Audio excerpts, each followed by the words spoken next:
All right, folks, here we are for another session of Off the Grid. I wanted to welcome my next guest. He's a dope MC who calls Ohio home.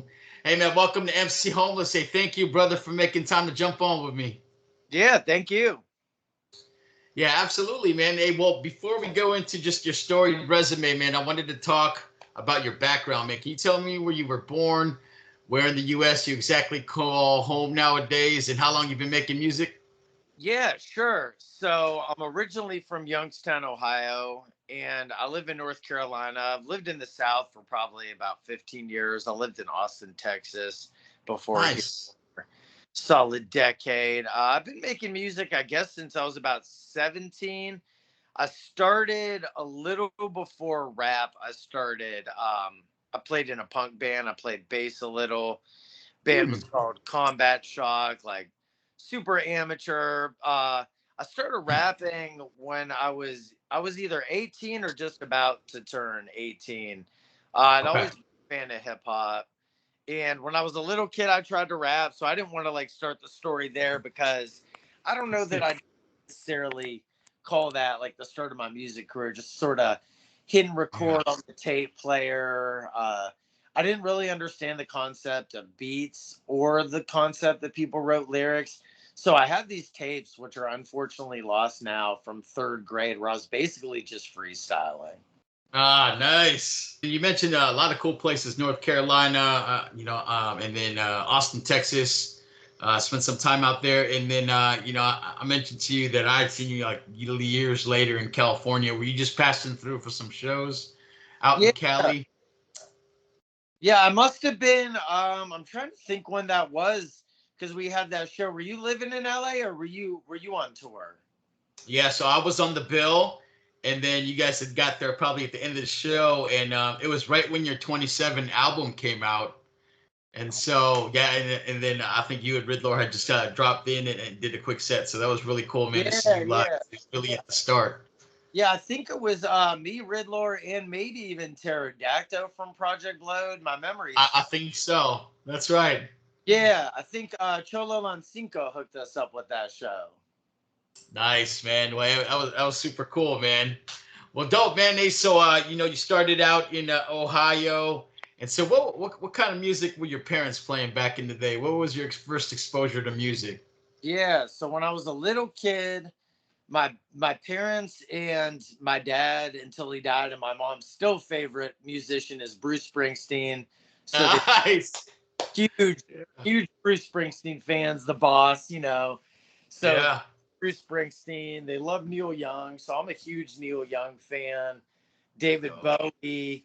My dad was super into Tom Waits. A lot of classic rock, Van Morrison, Yeah.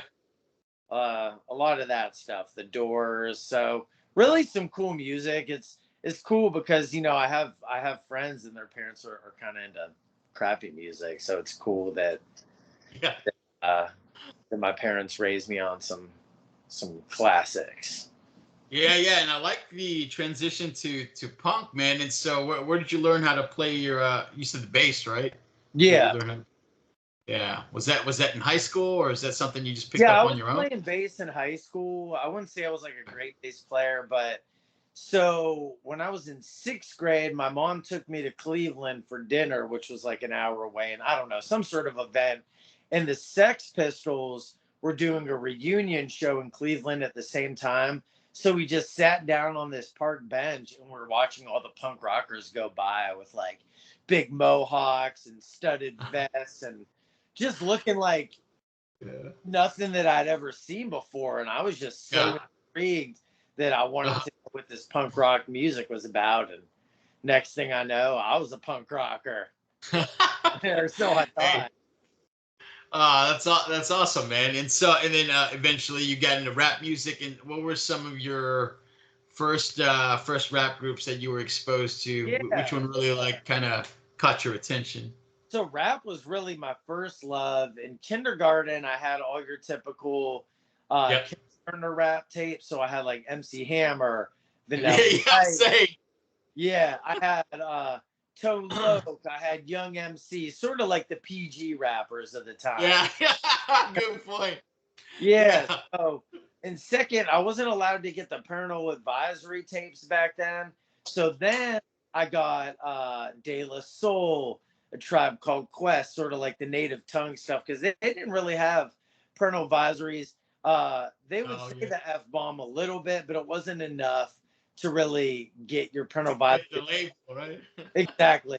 So also because I couldn't get the parental advisory PMRC labels, I got clean versions of rap tapes. So by maybe like fourth, fifth grade, I had two short, but it was a clean version. So basically Oh everything damn. was out.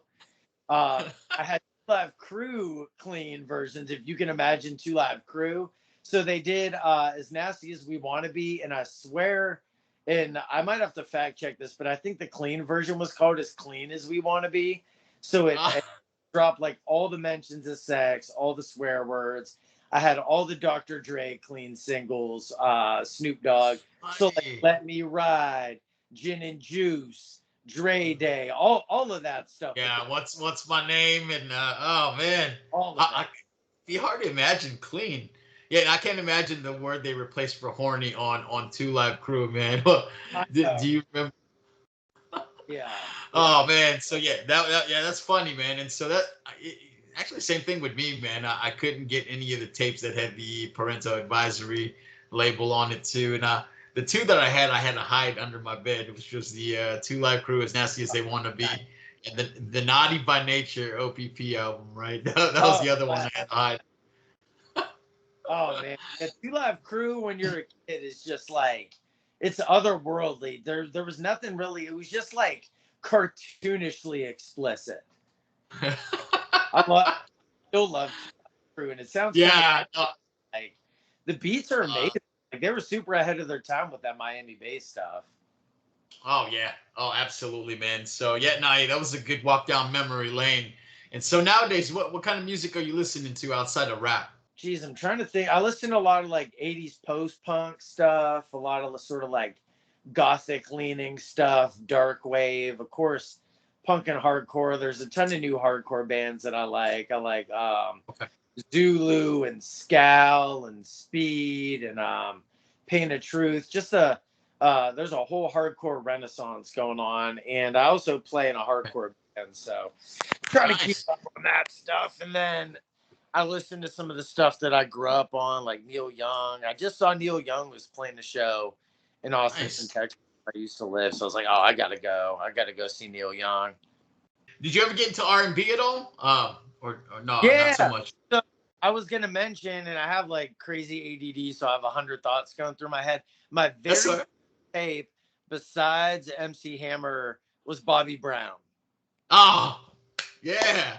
Yeah, so I was into like Bobby Brown, Belle Biv DeVoe. One of my earliest Yes. crushes was En Vogue. I mean, they're still hot, so Yeah. True. loved En Vogue.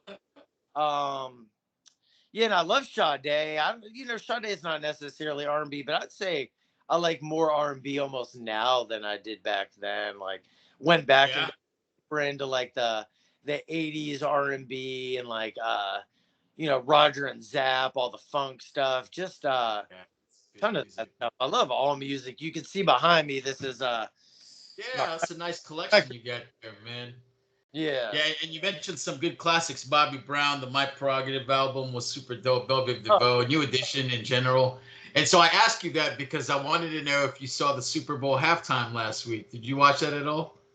I did not actually. I know Oh, obviously, and I know who was on there. Usher and Little John. yeah, yeah. Ludacris was on there, and just you brought out I can't remember now Alicia Keys, and so I just I Oh heard back and forth comments on it being good and bad, and so I was curious yeah, on what your I take know. was. I liked Alicia Keys when she came out with that. I keep falling in and out of love with you, and then Yeah, you don't know my name. Mos Def was in that video playing her love interest. You remember that yeah, one?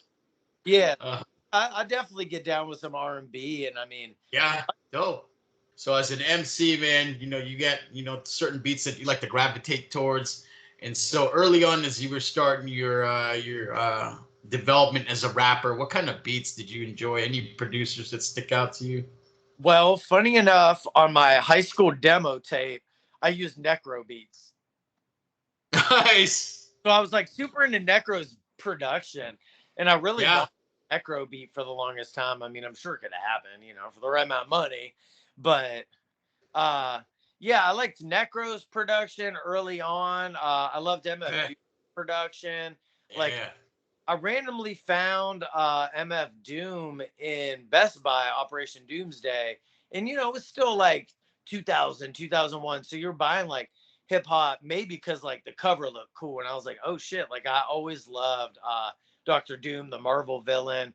And I saw that Yeah. MF Doom had that on his album cover.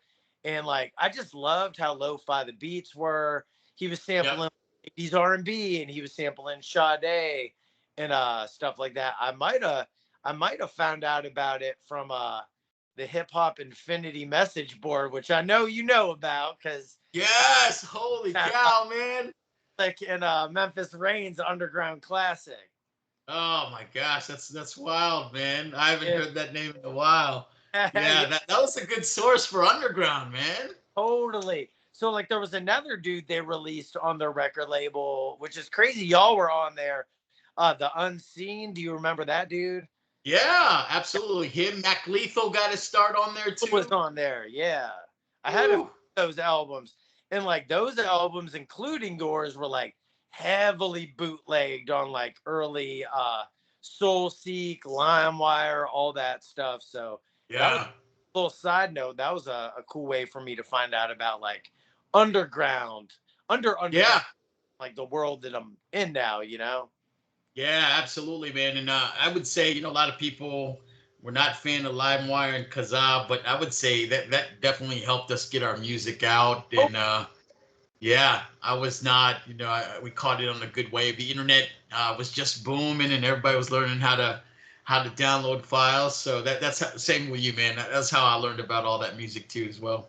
yeah, yeah. I mean, you could find anybody, and it was like it was a level playing field. I remember being a freshman in college, and kids just like were all into like super underground hip hop, and Yeah. here was popular at the time. And I got to give you some props. I remember like people discussing like at my college, like oh, like the Genelic and Memphis Reigns album, like y'all were in that discussion. Man, that's crazy, man. A good time But for me. yeah, yeah, super thankful for that time. But yeah, oh man, dude, that was some good memories, man. Yeah. I And got Sage Francis back then because of yeah. Oh, downloading files and hearing about him from the internet and like Robust and just like yeah, the Galapagos 4 Camp Living yeah. Legends. I mean that's how I found like people who became friends of mine, like Chesky. I was like, who's this dude Keshi? Like this shit's dope. Right, right. From Canada, like I found Chesky and I found like K the I, who I ended up like bringing to my college and making music with. So definitely a cool time in underground hip hop. Yeah, did you go to school in Ohio? Yeah, Kent State. Okay. Hey man, so you mentioned you had traveled to Cleveland a couple of times, man. Were you a Bone Thugs and a Harmony fan? Absolutely, right? I'm sure.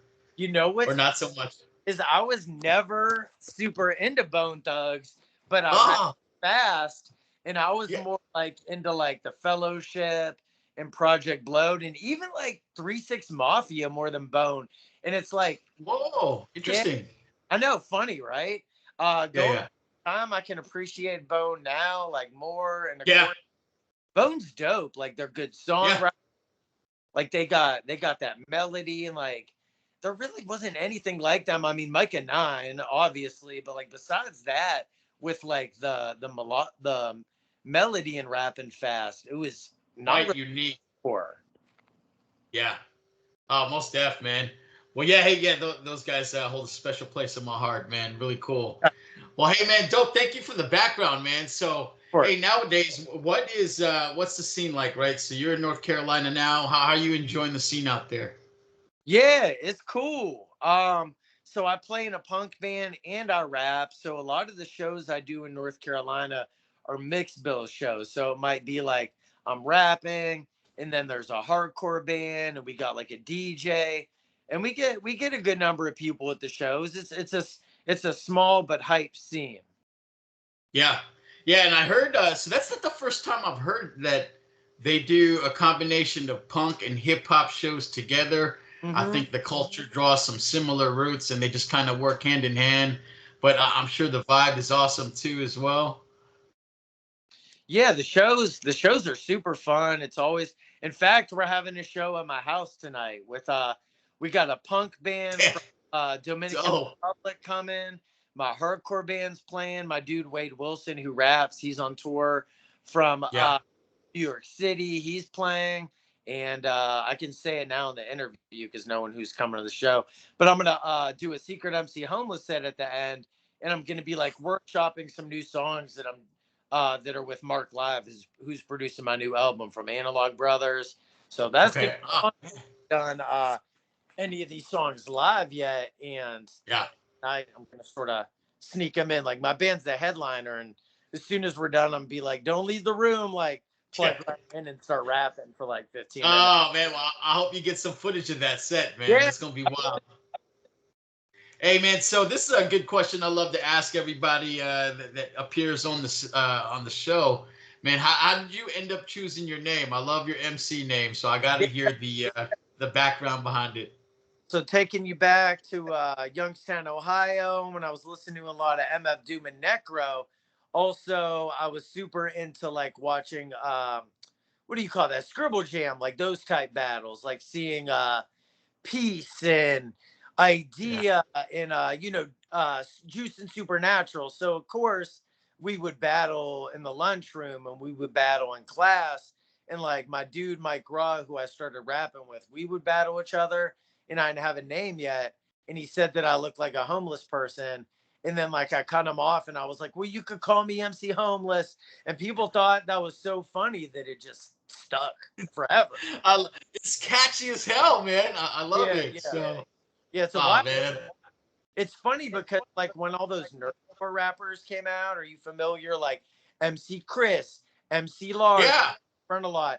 Like venues in Cleveland would always ask me to open for them, even though like I'm not a nerd rapper, just because yep, I yep. MC was in the name, and they were like, "Oh, MC Homeless, he must be like a nerd rapper." Yeah. Shows though. Yeah, so that stuck then. There was no thought of ever to change it. Just once you use that was it, huh? Never. I mean, it just I stuck. love it. I sort of got a buzz like right out the gate a few years in when I did my first album, Trapped Under an Ohio Sky. It was like, Yeah, well, like I could change the name. Like I retired for a while and then came back.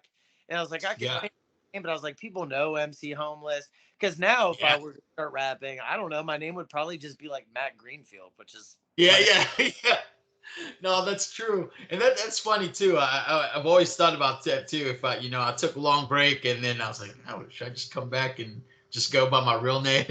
And you're right, man. It just yeah, Cool. Like a lot of rappers now, I'm trying to think of. It seems like there's a lot of people using their real names. that's right, that's right. I Yeah, Kendrick Lamar, so he's got to be one of the biggest rappers in the world, and people are just using their name. And I hate to even use him as an example because he's a dick, but Kanye West, and he's been around forever, and I'm pretty sure his name's Kanye West. So yeah, yeah. Sage Francis, is that his real name? That I don't know. first name is Paul, and like Okay, Sage, like nickname or whatever. But yeah, okay. Yeah, that I wasn't sure, cool. but Do you like Larry June from the Bay? That's like my current favorite rapper, and I think that's his real name. oh, I gotta look him up, man. I'm not familiar with him. Larry Yeah. June. Larry June is like, it's not necessarily like super lyrical. It's more like it's a vibe. Like you're like Okay. summer day and you're smoking some weed in your car type music and just feeling kind of cool. It's some Bay shit, It kind of reminds me of Yeah. just it's very, Nice. very Oakland / the Bay. It's a cool vibe. Man, I love it, dude. I'll have to check it out. Thank you. Yeah. Hey, man, you made a reference to your 2007 album "Trapped Under an Ohio Sky," man, and I saw copies of the bootleg CD. And so, do you personally have a copy in your collection, just as a memento? Yeah. Yeah, I think I do have Under an Ohio Sky. And what's funny is I got this closet right behind me at some point. Yeah. I pull out, I might have my high school demo tape in that closet. I got like Dope. a few of my releases in that closet. Yeah. Yeah, I have a copy of your 27 album from 2010 because you had them at that show in LA. So I Yeah. copped one. Yeah, so that was a great album too, man. And so was that your official second album? Yes, that is my official second album. Okay, so that's where I learned about you. And so let's talk about that a little bit, man. What was going through your mind when you actually put that together? So that was your actually first professionally assembled album, right? Did Yeah. did you I saw the bootleg of the first album. Did you ever press that professionally, Yeah. or was 27? Like, did you see that from me or just online, or like you got a copy in your hands? No. I saw that online. Yep, and you know, as I was going through your catalog, yeah, I was like, oh, that's dope, man. Just to have a copy of the bootleg is always fun for the artist that put Yeah, it yeah, out. sure. Yeah, so 27 was written like in a really freaking dark period during my time. I called it 27 because I thought Okay. I had it 27, which, I'm gonna be 41 in like 2 weeks. So didn't happen. But yeah, it was just like a real dark time in my life. Uh was not necessarily taking the best care of myself, was touring a ton and like getting some good Yeah. buzz, like wrecking my body. Like my 24-year-old cousin had cancer at the time. Okay. It died. Like I was on tour in France, and then I recorded that album in France, and like I came Wicked. back, like as soon as I came back, like he was in hospice and died like 2 days later. So I had Oh like man. that weighing on my mind. Well, I wrote two of the songs before I went to France, Okay. Dream World and Sophia Loren. But like the rest I wrote there. And if you listen to it, like it's dark. I wouldn't say it's like as dark as my album Sex and Death on Fake Four, but Yeah. it's definitely a reflection of where I was at the time. But also Okay. besides dark stuff, I was listening to like I was on tour with Rid a lot of CVE, Yep. Project Load, obviously, and I was listening to a lot of the Blow dudes and getting to know them. And Mike and Nine is like the man, obviously, like the OG. So like I was experimenting with a lot of like chopping and different flows and just like abstract and weird with it. So it's dark, but it's also like stylistically a very different album than a lot of my stuff because I was Yeah. really chopping, as they call it, like rolling. I don't know if you've ever heard like the Blowed guys talk about like there's chopping and that's like and then there's rolling, which is like without Yeah. Like but I think Micah does that a lot, right? experimenting Yeah. experimenting with those styles a lot. And like the Blow dudes were like my heroes for sure, just like Yeah. Delivery wise. yeah. And I mean Rid's like my rap big brother, like hanging Yeah. out with Rid and Pterodactyl and a lot of those dudes, like they live it, man. Like we're freestyling like all the time, like we're ciphering outside of shows. And I miss that because it doesn't seem like people really freestyle anymore. But like that point in my life, it was like a sport, freestyling, getting, Yeah. and like my stuff has gone less choppy over time, like in a Yep. way. Still have like a lot of styles, but yeah, very Project Blowed, uh, Good Life, LA Underground influenced at that time. Yeah, I really enjoyed that album. It was really raw too, and so I always like going back to like an MC's earlier work to Yeah. see where they were at, and it's awesome, man. And you're right, man. As you refine your style and you get older, you lose some of that choppiness. I know I have too. I know I have as I got older, but interesting. I didn't know that you recorded that album out in France, man. How did that opportunity pop up? Well, do you know who Swordplay is? He used to be in the scene.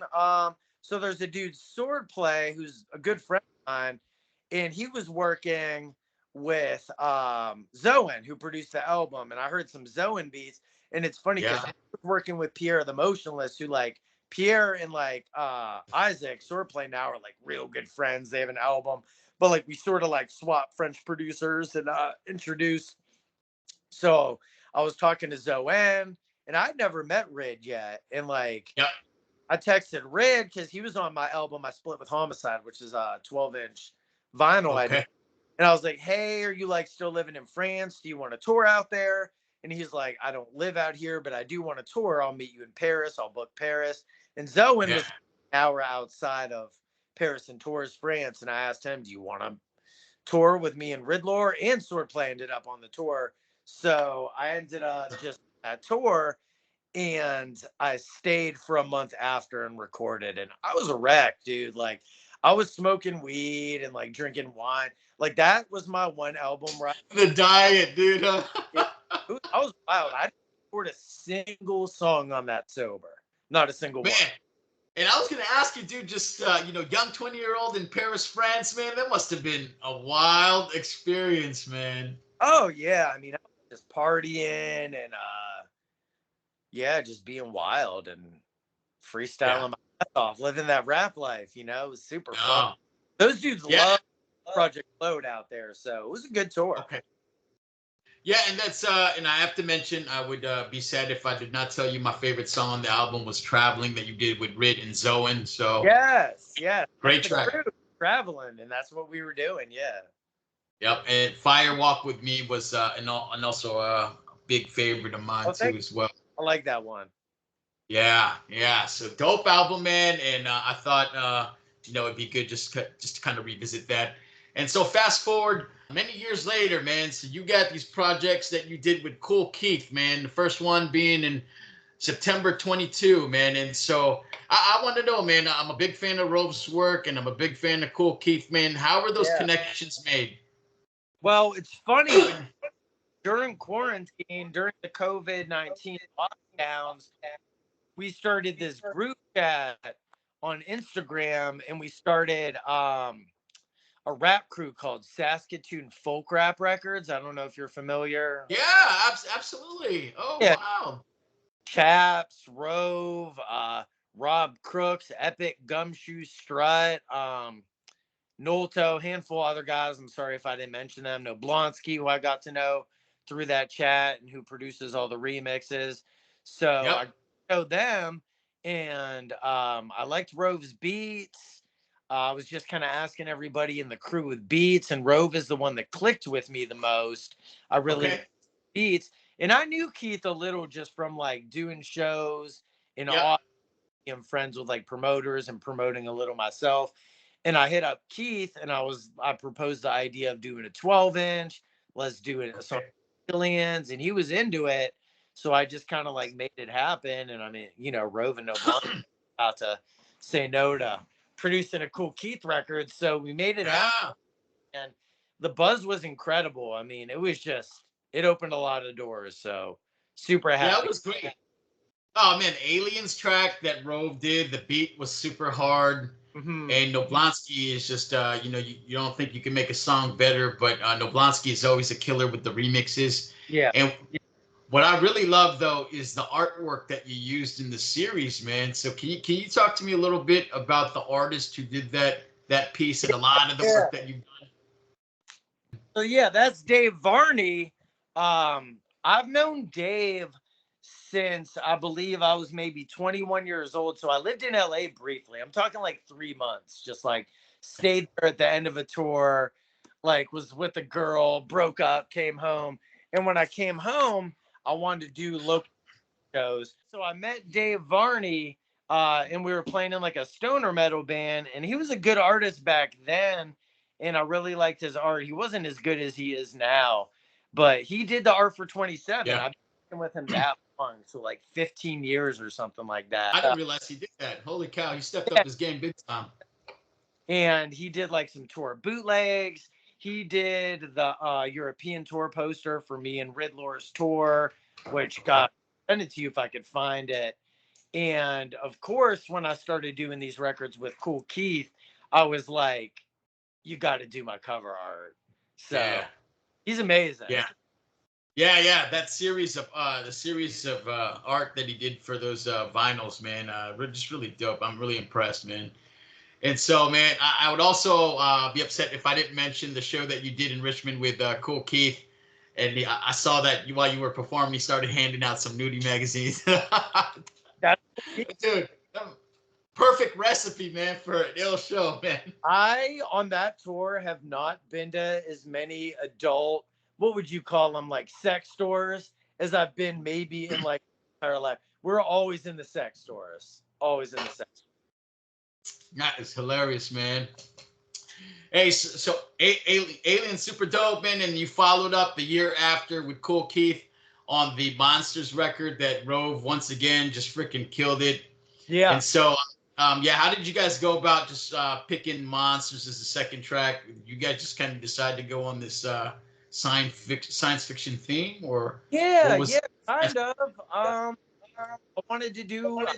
I grew up super into movies, and I know Keith is like the godfather of horrorcore, and he had a Yeah, lot of references, even in like the like Psycho and Michael Myers, just shit like that.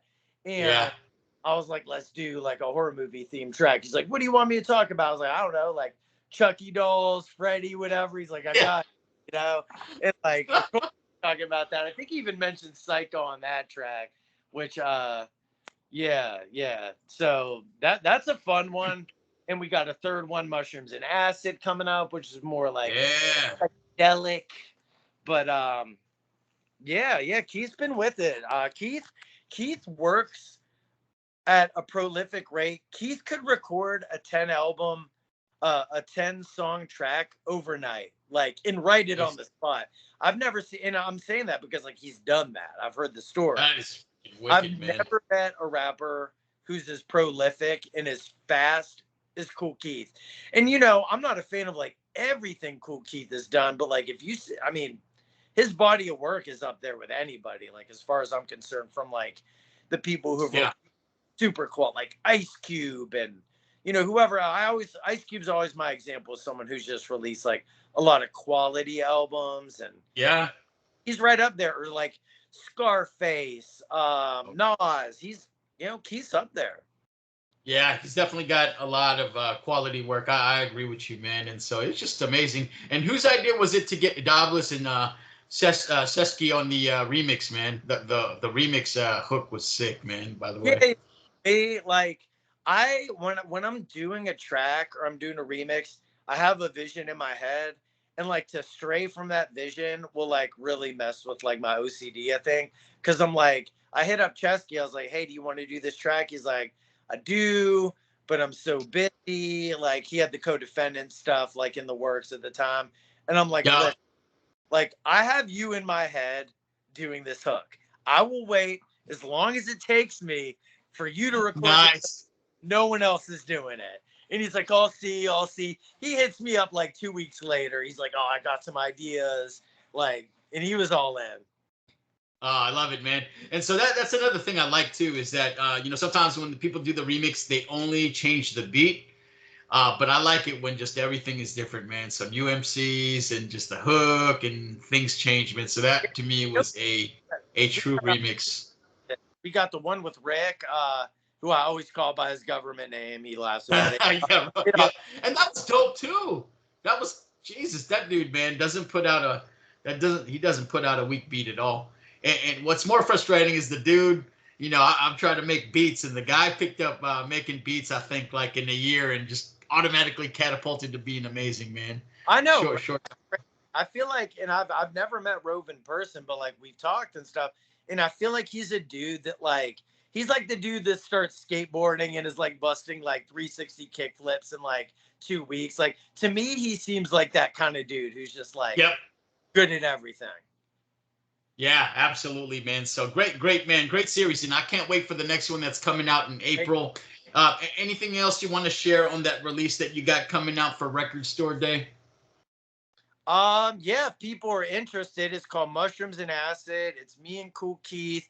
We got the homies Gelrock from Project Blowed and the Cloaks on there. We got Open Mike Eagle Duniverse. I've been friends with Mike Eagle for like almost 2 decades, and this is our first song together, which is crazy.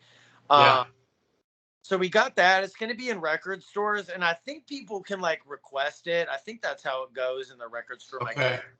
But you got to be there 20th. It's not going to be like available right away online or anything, and I won't have show copies. So it's like Record Store Day official. So if you're listening, folks, request it at your local record store, and just go get up at 8 a.m, get some coffee, get that Homeless release.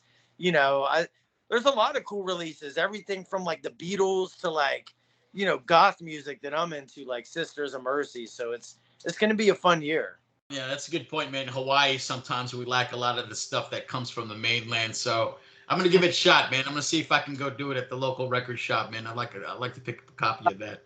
If they're if they're taking part in Record Store Day, hopefully they'll have it.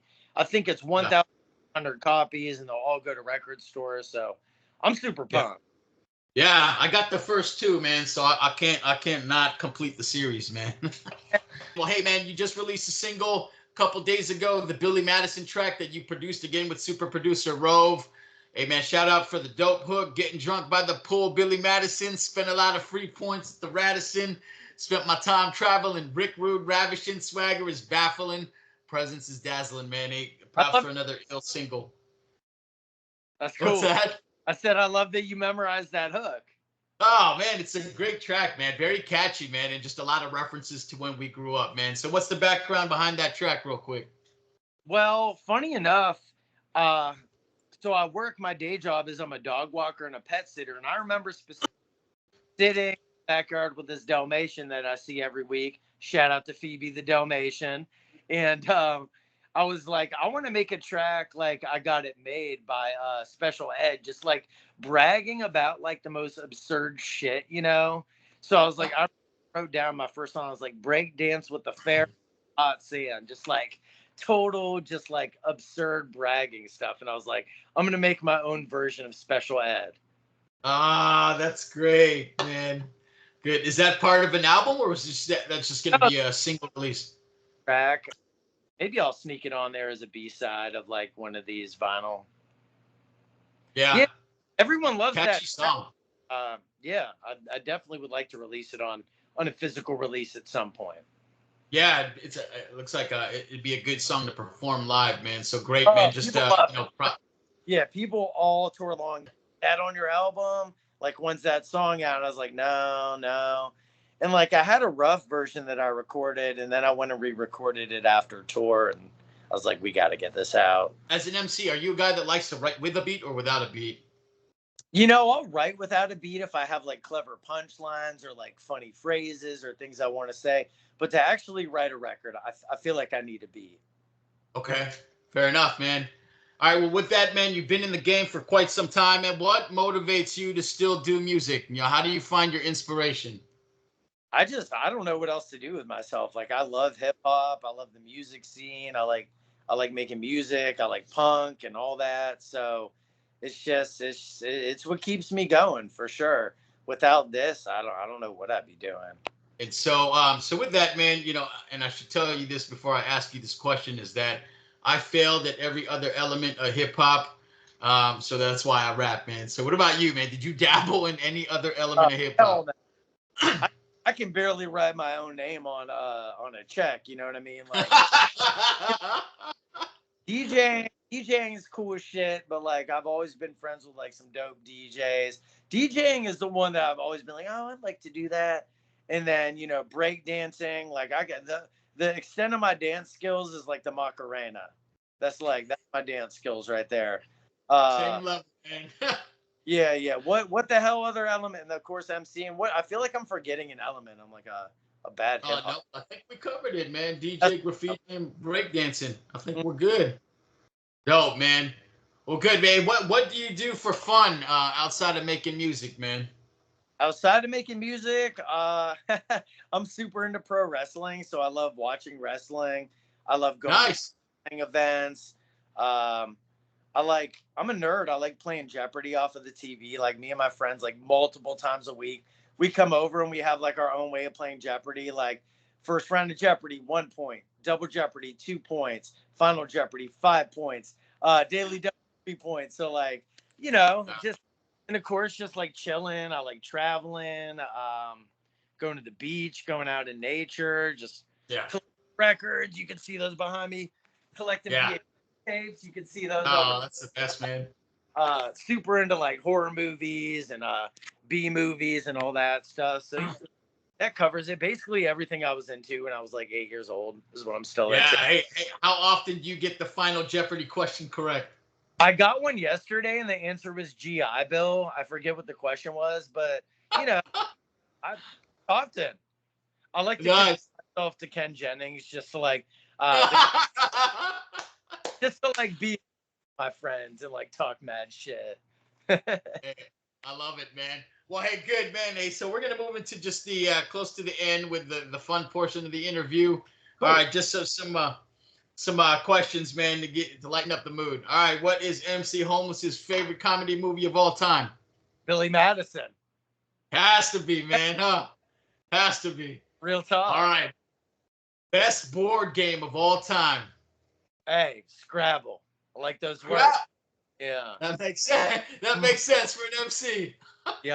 All right. Best movie in the Karate Kid trilogy. Oh man, the first Karate Kid for sure. Really? Oh man. Yeah. Okay. I love Johnny. Like I love the Cobra Kai TV show. Like I'm obsessed with it. It's great. Yeah. Okay. Yeah. Yeah. I go back between the first and the second, but nothing beats the classic, right? Yeah. The first two were good. The third one, that's like when he's over in Asia and stuff. That one's okay. Yeah. No, you're right, man. All right, you did a record with Kool Keith called Aliens. Does MC Homeless believe that aliens exist? I definitely believe in aliens. Have to, man. Yep. All right, and I need to hear this from somebody who calls Ohio home. I need you to define what a buckeye is.